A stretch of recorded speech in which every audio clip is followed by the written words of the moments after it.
जय भीम। उन्हीं सभी लोगों को एक चित्त करने के लिए, एकाग्र करने के लिए नारा लगाते हैं। जय जय जय जय जय भीम, जय जय जय जय जय भीम, जय जय जय जय जय भीम। बाबा साहब तेरा मिशन अधूरा, बाबा साहब तेरा मिशन अधूरा, बाबा साहब तेरा मिशन अधूरा। आप मीडिया से वहाँ खड़े हो। मैं आप सभी लोगों के भावनाओं का आदर करता हूँ, कदर करता हूँ। उधर जाओ, आपको बार बार बोल रहे हैं। मुझे देखने और मुझसे फोटो खींचने से भी बहुत बड़ा मैं जो मैसेज लेकर आया हूँ, मैं जो विचार लेकर आया हूँ, उसे सुना जाए। आज मेरी उम्र 35 साल की है। अगर मेरी नैसर्गिक मृत्यु हुई तो और 35 साल की उम्र मुझे मिलेगी। ये 35 साल के शरीर के साथ फोटो खींचकर आपको कुछ नहीं मिलने वाला। 2500 सालों की हमारे महापुरुषों की विरासत है, इसको आप लोगों को देखना है, इस विचारधारा को आप लोगों को काम करना है। 35 और 35 साल उम्र जिसको मिली है उसके पीछे जाने के बजाय हमारी ये महान विचारधारा है, तथागत बुद्ध की 2500 सालों की विचारधारा है, इसको हम लोगों को पूजना है, इसको आगे लेकर जाना है। और इसलिए मैं आप सभी लोगों की जो भावना है उसका आदर करता हूँ, उसका कदर करता हूँ। उत्तर प्रदेश में मैं पहली बार यहाँ पर आया हूँ और आप लोगों की ये भावना है कि बाबा साहब के परिवार का कोई सदस्य हमारे यहाँ पर पहली बार आया है तो उसे देखा जाए, उसे मिला जाए, उसे फोटो लिए जाए। लेकिन मैं आपको बताना चाहता हूँ, बाबा साहब अम्बेडकर जी के 4 बच्चे मर गए, 4 बच्चे मर गए। ऐसे हालातों में मर गए, दवाई के लिए पैसे नहीं थे। लेकिन बाबा साहब अपने बच्चों को बचाने के लिए घर में बैठे नहीं थे। बाबा साहब अपने बच्चों को पालने के लिए घर में बैठे हुए नहीं थे। बाबा साहब मेरे समाज के बच्चे नहीं मरे, इसलिए दिन रात काम किया करते थे। अपने 4 बच्चे बाबा साहब ने जमीन पर गाड़ दिए, लेकिन आपके बच्चों को बाबा साहब सुरक्षित कर गए।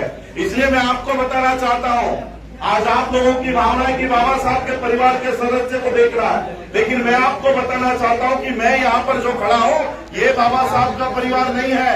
बाबा साहब ने केवल अपने बच्चों को अपने परिवार में अपने आप को सीमित नहीं रखा, और इसलिए ये बाबा साहब का परिवार नहीं है। ये जो मेरे सामने खड़ा है ये बाबा साहब का परिवार है। इसलिए हमको बाबा साहब के विचारधारा पर काम करना है, तथागत बुद्ध के विचारधारा पर काम करना है, गुरु रविदास जी के, गुरु नानक जी के, संत कबीर जी के विचारधारा को बढ़ाने का काम करना है। आज हम लोग यहाँ पर बहुजन मैत्री सम्मेलन के माध्यम से पूरे देश भर में घूम रहे हैं और यूपी में ये मेरी आखिरी मुलाकात नहीं है। इसके बाद भी कार्यक्रम लगेंगे और बहुत बड़े कार्यक्रम लगेंगे।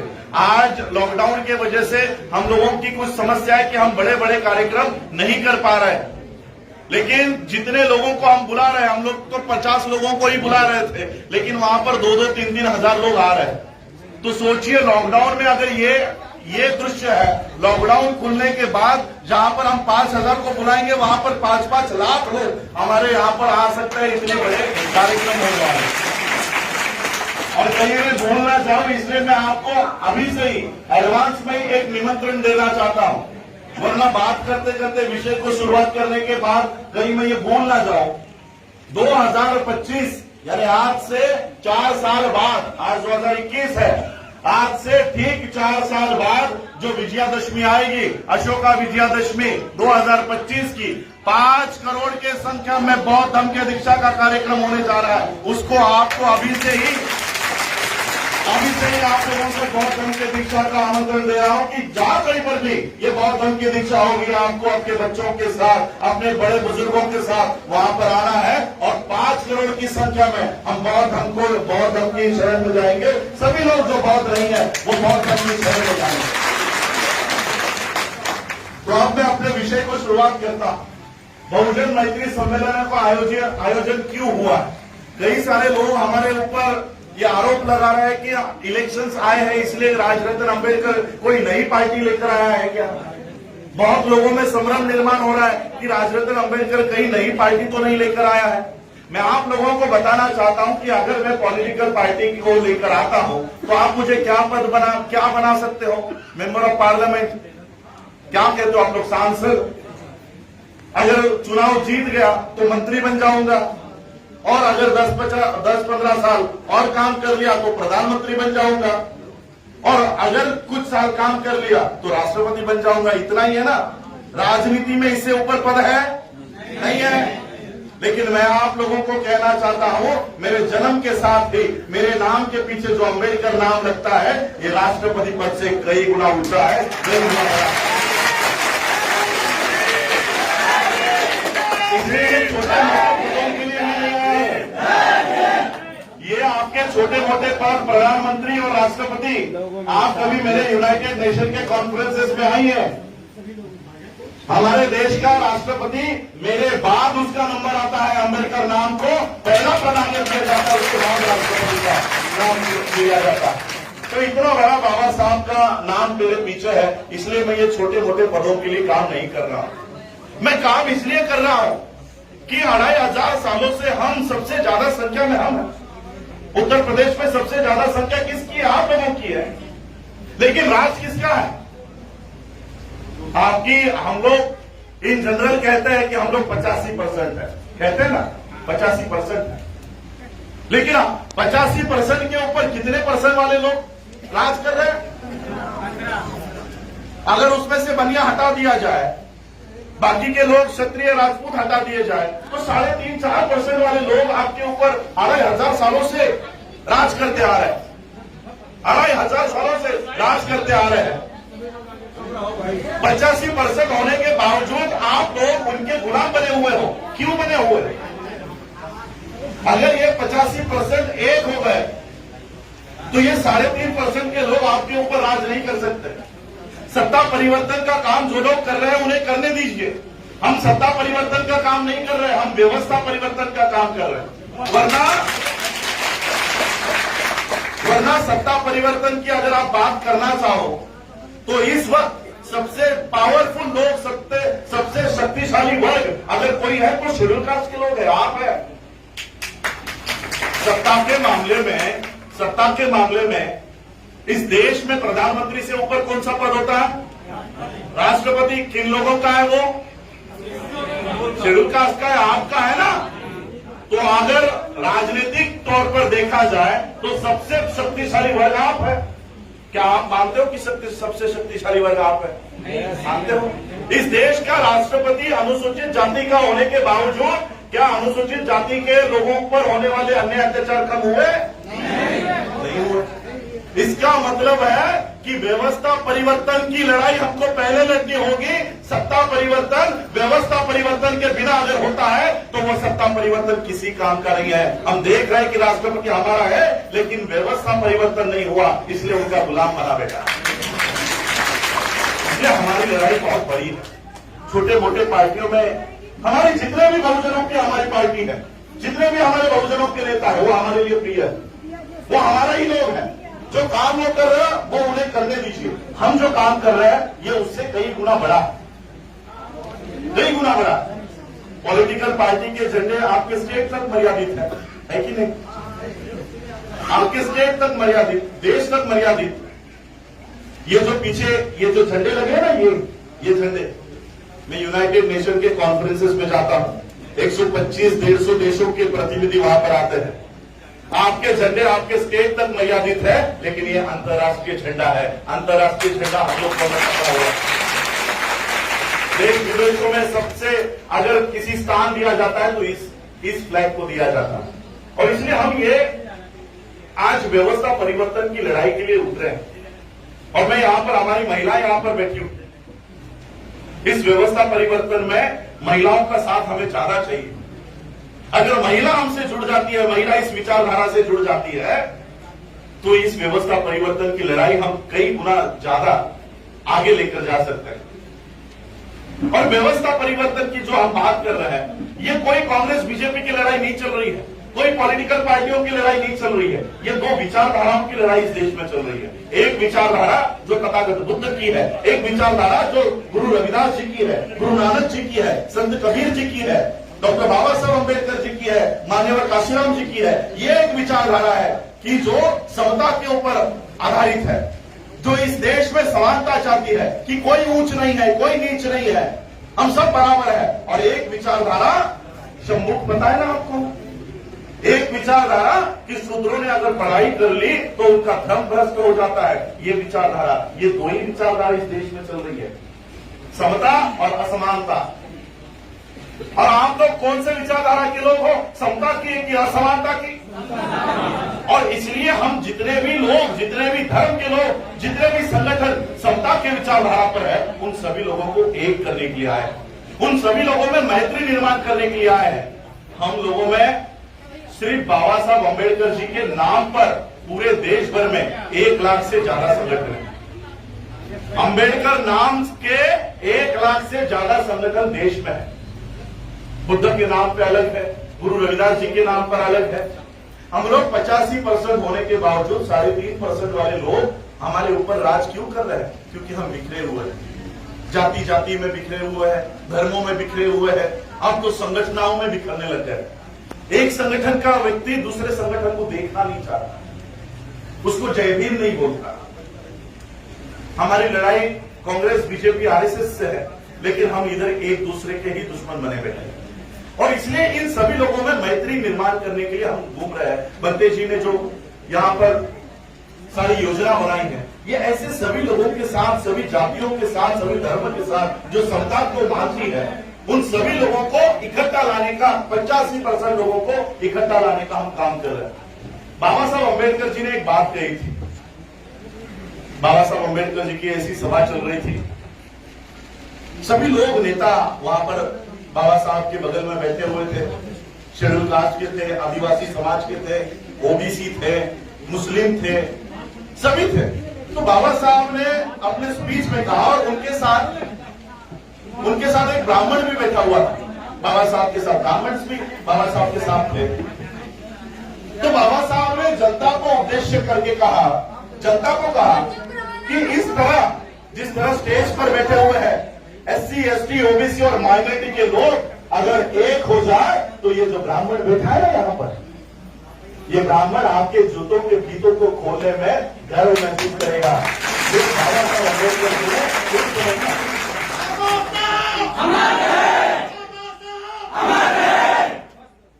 मैं आप लोगों को एक कहानी बताना चाहता हूं, खास करके महिलाओं को।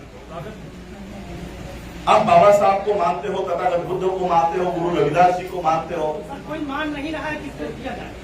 ठीक है, सब लोग सुन रहे हैं, सब लोग सुनेंगे, सब लोग सुन रहे हैं, सब लोग शांत है। ठीक है, गर्मी है, मैं भी गर्मी में हूँ, कोर्ट में हूँ, गर्मी है, अव्यवस्था है। हम लोग पुराने राजा हुआ करते थे, जैसे बंते जी कहते हैं, हम लोग हाल ही में गुलाम हुए हैं, इसलिए हमारे पास उतने साधन संसाधन नहीं है। मोदी के पास साधन संसाधन है, लोग नहीं है।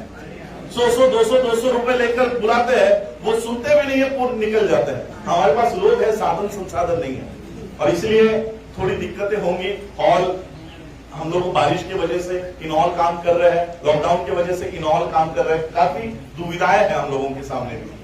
मैं आप लोगों को एक कहानी बताना चाहता हूं, क्यों हम लोग 2500 सालों से 85% होने के बावजूद हम गुलाम क्यों बने रहे। एक ब्राह्मण पुजारी का इंटरव्यू लेने के लिए एक अंग्रेज पत्रकार आया, और उस अंग्रेज पत्रकार ने उस ब्राह्मण पुजारी से पूछा कि किसी भी देश में जो गुलाम होते हैं, वो गुलाम कभी ना कभी गुलामी के खिलाफ आवाज उठाते हैं, क्रांति करते हैं। आप भारत के लोगों को 2500 सालों से आपने गुलाम बनाए रखा है, भारत के लोगों को 2500 सालों से गुलाम बनाए रखा है, तो क्या भारत के लोग आपके खिलाफ आवाज नहीं उठाते? क्या वो लोग गुलामी के खिलाफ क्रांति नहीं करते? तो उस ब्राह्मण पुजारी ने कहा, कौन? ये भारत के लोग, ये इस देश के लोग हमारे खिलाफ आवाज उठाएंगे? ये लोग बच्चा तो खुद पैदा कर सकते हैं, लेकिन हम बताए बिना अपने बच्चों को नाम नहीं रख सकते। ऐसे लोग ऐसे लोग हमारे खिलाफ आवाज उठाएंगे। ये घर कोठियां तो खुद बना सकते हैं, लेकिन हमने पूजा किए बगैर ये घर में पैर नहीं रख सकते।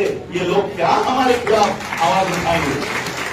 ये बात बाबा साहब ने पहचानी। 22 प्रतिज्ञा में बाबा साहब ने एक प्रतिज्ञा दी कि मैं ब्राह्मणों के हाथों से कोई पूजा नहीं करवाऊंगा, कोई कर्मकांड नहीं करवाऊंगा। बाबा साहब ने आपको उस गुलामी से बाहर निकाला, और इसलिए आज मैं यहाँ पर आया हूँ। इतने दूर से पूरे देश भर में मैं घूम रहा हूँ, देश विदेशों में आप लोगों की आवाज रख रहा हूँ। और देखिए, उत्तर प्रदेश में आज हम लोग जो यहाँ पर आ रहे हैं, आप लोगों का साथ हमें चाहिए, आप लोगों का सहयोग हमें चाहिए। आप लोग अगर बाबा साहब की तथागत बुद्ध की ये जो विचारधारा को फॉलो करने वाले लोग हैं, अगर उस विचारधारा को अगर आप नहीं बढ़ाओगे और किसी और विचारधारा में समाविष्ट हो जाओगे, तो आप अपने आने वाले नस्लों को गुलाम बनाओगे। आने वाले नस्लों को गुलाम बनाने की आज प्रक्रिया शुरू हो गई।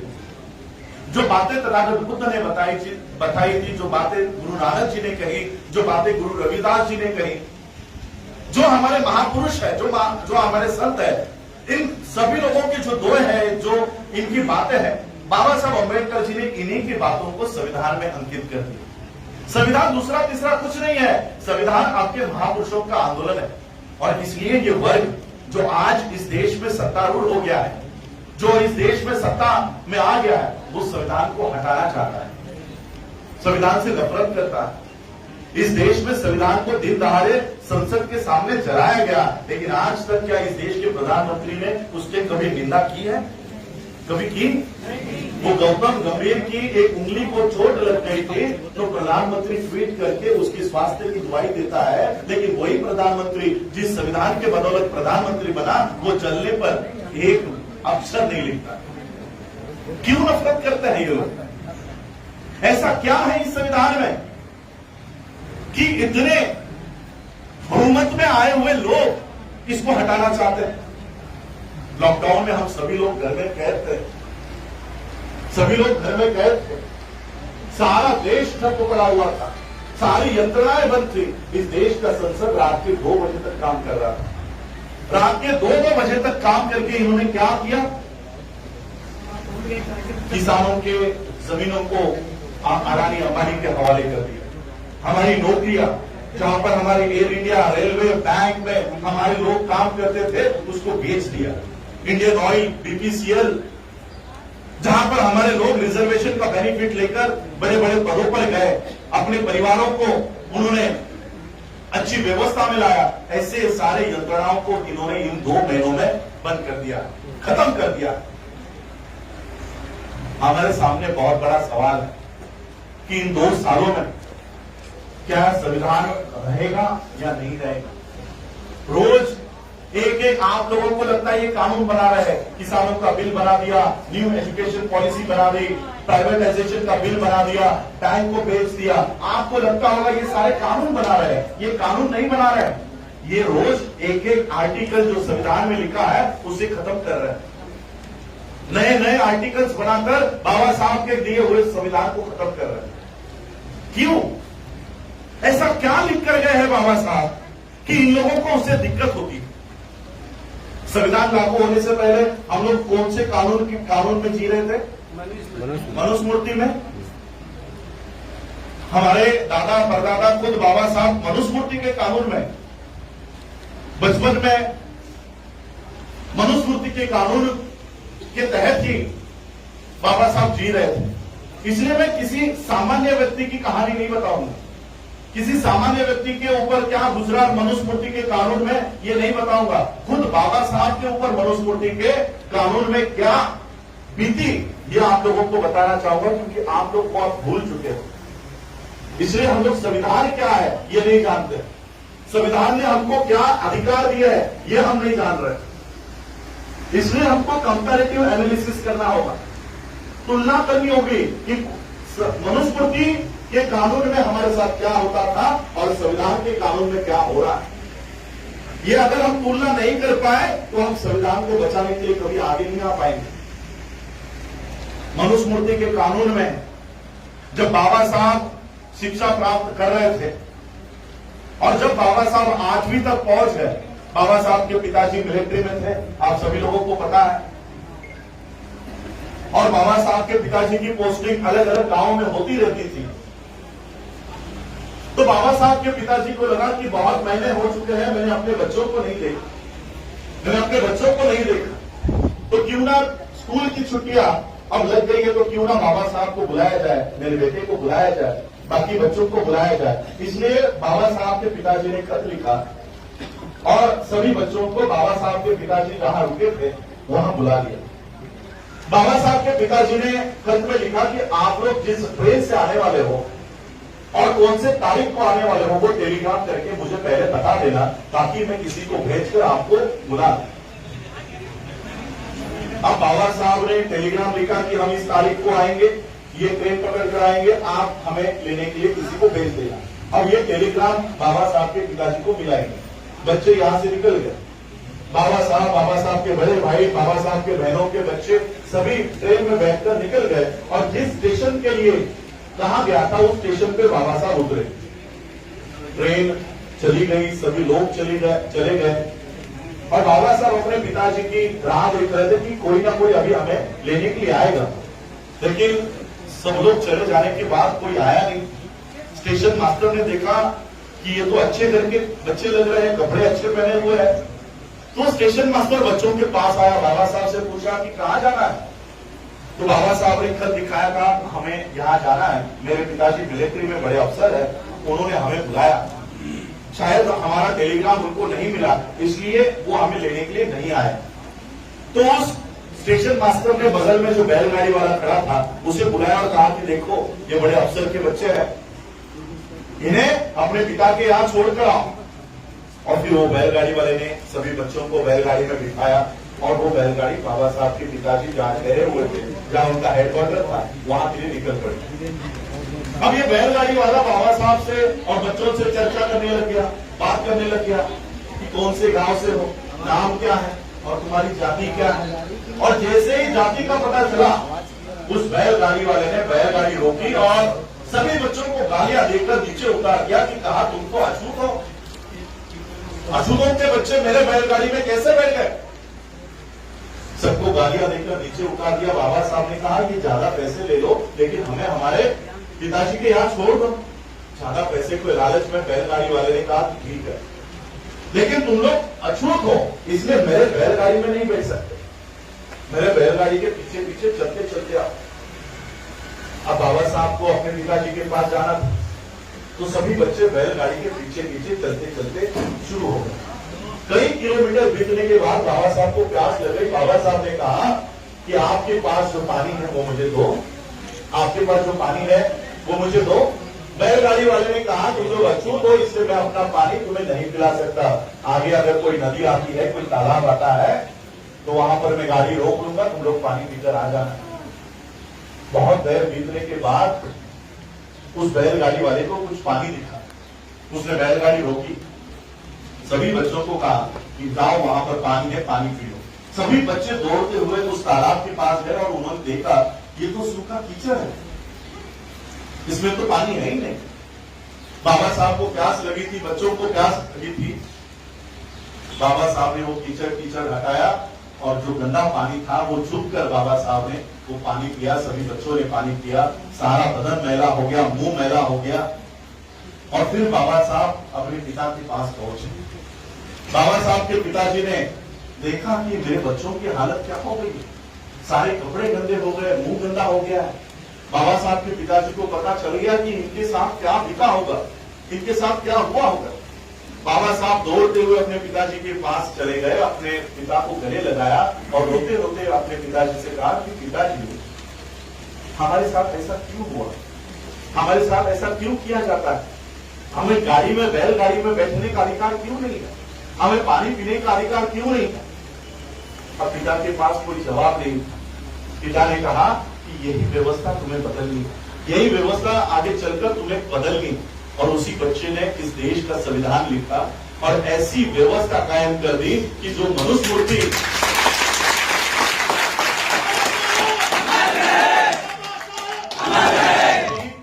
जिस मनुस्मृति के कानून के अनुसार बाबा साहब को कीचड़ का पानी पीने के लिए मजबूर कर दिया गया था, उन्हीं बाबा साहब अम्बेडकर जी ने ऐसा संविधान लिखा कि उनके संविधान के बदौलत आज हम बिस्लरी का पानी पी रहे हैं।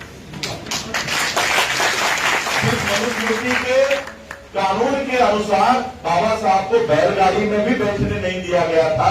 आज बाबा साहब के संविधान की वजह से हम हवाई जहाज में बैठ रहे हैं, हवाई जहाज में एयरपोर्ट में ड्यूटियां कर रहे हैं। यह है मनुस्मृति और यह है बाबा साहब का संविधान।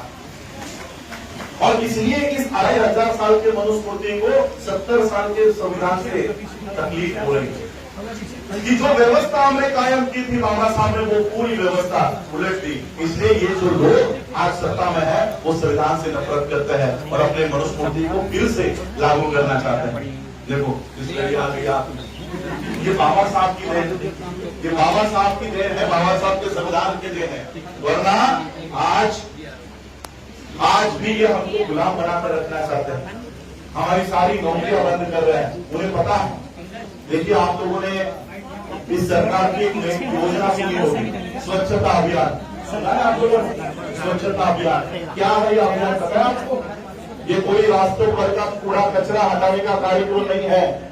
रिजर्वेशन के माध्यम से class 1 officer, class 2 officer, class 3 officer जो आपके लोग बन गए हैं, ये उनको निकालने का कार्यक्रम है। ये है इनका असली स्वच्छता अभियान। सारे पदों से हमारे लोगों को निकाला जा रहा है और बिना किसी इंटरव्यू के, बिना किसी परीक्षा के अब ब्राह्मणों को आईएएस बनाया जा रहा है। 11 ब्राह्मणों के आईएएस चुने गए बिना किसी एग्जाम के, बिना किसी परीक्षा के। ये हुई, इसका निर्माण हुआ पूरे देश भर में, पूरे देश भर में 85,000 84,000 बुद्धिस्ट पिलर्स का निर्माण किया गया, स्तूपों का निर्माण किया। और जैसे ही हमारा राज चला गया, हमारा अधिकार चला गया, इन सारे 84,000 बौद्ध स्तूपों को इसका विद्रुपीकरण किया गया, इसको गिराया गया, इसको दफनाया गया। आपके साकेत में भी आप लोगों को पता है समतलीकरण का जब काम चल रहा था तो यही स्तूप में निकलने का काम हो रहा था। तो ये सारे स्तूपों को गिराया गया। सम्राट अशोक का कार्यकाल था तब हमारे धर्म को सुरक्षा, हम अपना जो धर्म था उसका पालन कर सकते थे, अपने न्याय बना सकते थे। आज भी इस देश में अगर हम गुरुद्वारा बना सकते हैं, चर्च बना सकते हैं, मदरसा बना सकते हैं, बौद्ध विहार बना सकते हैं, तो आज भी हमारे पास एक राजा का वरदान है और वो राजा यानी इस देश का संविधान। उस समय को हम सम्राट अशोक का कार्यकाल नहीं बचा सके। सम्राट अशोक का कार्यकाल चला गया, हमारा राजपाट सारा चला गया, हमारे बिहार चले गए, हमारे प्रार्थना चले गए। आज भी सम्राट अशोक का जो राज है वो इस देश के संविधान के माध्यम से हमारे साथ है। और इसलिए इस देश का मुस्लिम हो, इस देश का सिख हो, इस देश का क्रिश्चियन हो, इस देश का बुद्धिस्ट हो, हम सभी लोगों को जो किताब हमको हमारा अधिकार देती है उसको बचाने का हमारा सबका कर्तव्य है। इसलिए बहुजन मैत्री सम्मेलन का हमने आयोजन किया, बहुजन मैत्री सम्मेलन का आयोजन किया है। इसी के माध्यम से हम अकाल तख्त के चीफ से भी, उन्होंने भी हमारे साथ इस मोमेंट में साथ दिया है। मुस्लिम्स के सज्जाद नोमानी साहब, अब्दुल रहमानी साहब, इनके साथ में मिलता हूं। क्रिश्चियनों के पास्टर्स हो, बिशप्स हो साउथ में, उनके साथ में मिले हैं। जितने भी लोग, जितने भी धर्म के लोग इस देश में संविधान को मानते हैं, उन सभी लोगों को हम एक कर रहे हैं। वो हमें क्या कहते हैं पता है? हम तो कभी भी एक हो जाएंगे, हम तो कभी भी आपके बुलाने पर आ जाएंगे, आपके लोग जातियों में बटे हुए हैं। क्या जवाब दें हम?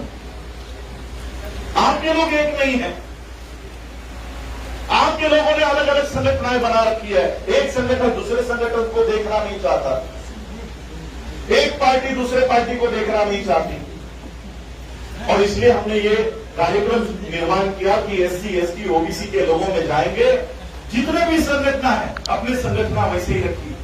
हम आपके संगठनाओं को ये नहीं कहेंगे कि बर्खास्त करो, लेकिन ये जो अलग अलग उंगलियां हैं, चाहे वो गुरु रविदास सभा हो, चाहे वो संत कबीर के मठ हो, चाहे वाल्मीकि सभाएं हो, चाहे हमारे बौद्ध विहार हो, हमारे सप्ताह सैनिक दल के लोग हो, भारतीय बौद्ध महासभा के लोग हो, ये अलग अलग उंगलियां जब एक हो जाएंगी तो ये मुट्ठी बन जाएंगी। बस इस मुट्ठी को बनाने का काम हम कर रहे हैं।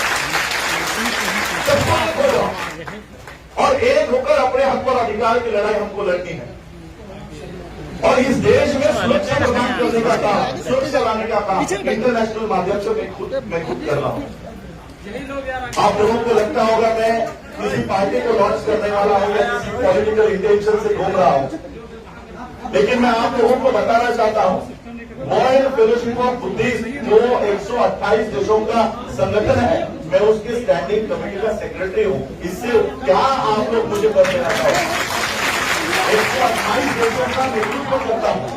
वहां पर जापान में वहां पर स्पीच होने के बाद मुझे वहां पर सेक्रेटरी पद पर चुना गया, लेकिन अब ये लॉकडाउन होने की वजह से हम बाहर नहीं जा पा रहे। पिछले 2 साल पहले पूछ लेना मोदी जी के किसी भी MP या MLA से, उनका विरोध हमने यहाँ नहीं किया, यूनाइटेड नेशन के न्यूयॉर्क के हेडक्वार्टर के गेट पर किया। वहां पर यूनाइटेड नेशन के गेट पर वहां पर किया।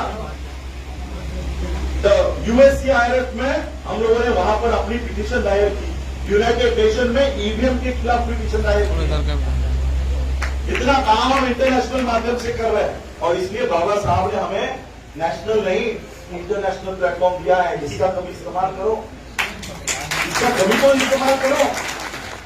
हम लोग यहाँ पर जातियों में बटे हैं, ये जाटव है, ये वाल्मीकि है, ये चमार है। बाबा साहब ने तो इससे ऊपर आपको आइडेंटिटी दी है। अपने आप को जातियों में बांट कर गलियों में घूमने के बजाय अपने आप को बौद्ध बनाओ और विश्व में जाओ, वहां से अपने अधिकार प्राप्त करो। आप पढ़ो बाबा साहब के 18 वॉल्यूम के स्पीचेस, आप पढ़ो। बाबा साहब ने निर्देश दिए हैं कि अगर इस देश में आपको न्याय नहीं मिलता तो बौद्ध देशों के पास जाओ और वहां से अपनी आवाज बुलंद करो। बाबा साहब कह कर गए हैं, लेकिन हम वहां जा ही नहीं रहे। हाँ, अपने जातियों में ही मस्त है, अपने आप को ग्रेट चमार लिखने में मस्त है। तुम ग्रेट चमार हो, तुम मैं क्या कहो, तुम्हें रॉयल वाले अपने आप को जातियों में बांध रखा है। ये कोई आपने पैदा किया, आपने जातियां पैदा की है, तो इसको क्यों डर रहे हैं हम लोग? जब जातियां हमने निर्माण नहीं की है तो उन जातियों को हम लेकर चल रहे हैं। वो हमको जातियों में बांटकर वो अपना काम कर रहे हैं, हम अपने आप को जातियों में बैठकर हमारा कौन सा बदला हो रहा है? इसलिए हम लोगों को ये जो ग्रेडेड इनइक्वालिटी की सिस्टम है उसको खत्म करना है। हम किसी जातिवादी में नहीं है। इसलिए हम लोगों को बहुजनों की जो मुट्ठी है वो तैयार करनी है। बाबा साहब अम्बेडकर जी ने अपने अंतिम समय में, क्योंकि युवा यहाँ पर बहुत है, समता सैनिक दल के लोग हैं, सभी लोग हैं, भीम आर्मी के भी लोग यहाँ पर हैं, सभी लोग। बाबा साहब अम्बेडकर जी ने जाते जाते अपने अंतिम समय में एक ही इच्छा व्यक्त की थी कि ये कारवां मैं यहाँ तक लेकर आया हूँ। बाबा साहब क्या कहा करते थे पता है?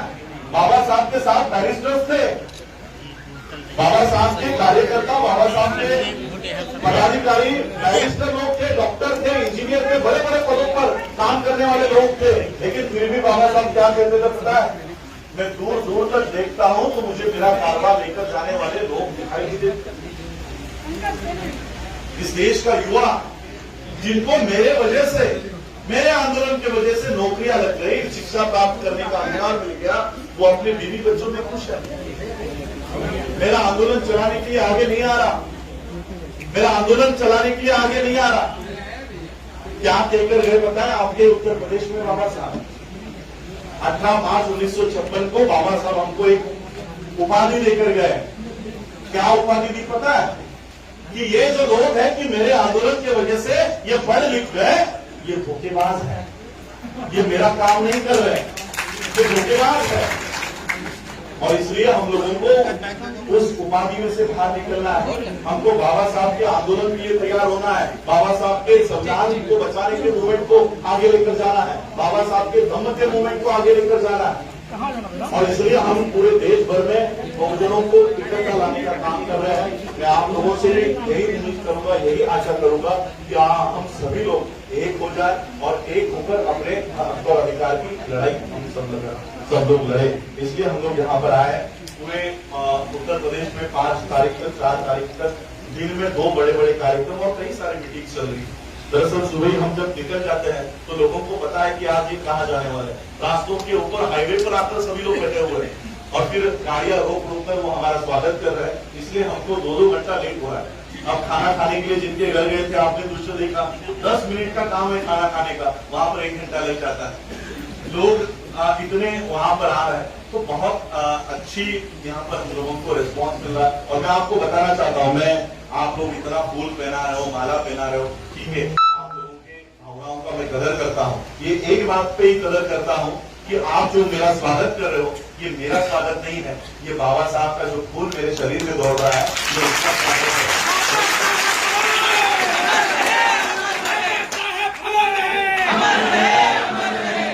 मैं आप सभी लोगों के भावनाओं का आदर करता हूं, लेकिन उससे भी बड़ी हमारी विचारधारा है, 2500 सालों से चली आ रही है। हमारे महापुरुष turn by turn hand over करके गए हैं, और माननीय काशीराम जी के बाद कोई अच्छे हाथ नहीं मिल रहे जो ये मूवमेंट को आगे लेकर जाए। इसलिए हमको अब वो लोग तैयार करने हैं जो व्यवस्था परिवर्तन का काम करे, इस विचारधारा को आगे लेकर जाने का काम करे। बाबा साहब ने, माननीय काशीराम जी ने ये मूवमेंट यहाँ तक लेकर आए, अब हमें उसको आगे लेकर जाना है। इतने ही मैं अपेक्षा आप लोगों से करता हूँ, आप लोग इस मूवमेंट में हमारा साथ दोगे, यही अपेक्षा के साथ मैं अपने वाणी को विराम देता हूँ। आप लोगों ने जो सभी लोग, जो पदाधिकारियों ने जो बहुजन मैत्री सम्मेलन का आयोजन किया है, उन सबका मैं आभार व्यक्त करता हूँ। और आप लोगों ने जो यहाँ पर व्यवस्था की है, सभी लोग सुन रहे हैं इतने देर तक, मैं आप लोगों का भी आभार व्यक्त करता हूँ। जय भीम, जय भारत, जय भीम।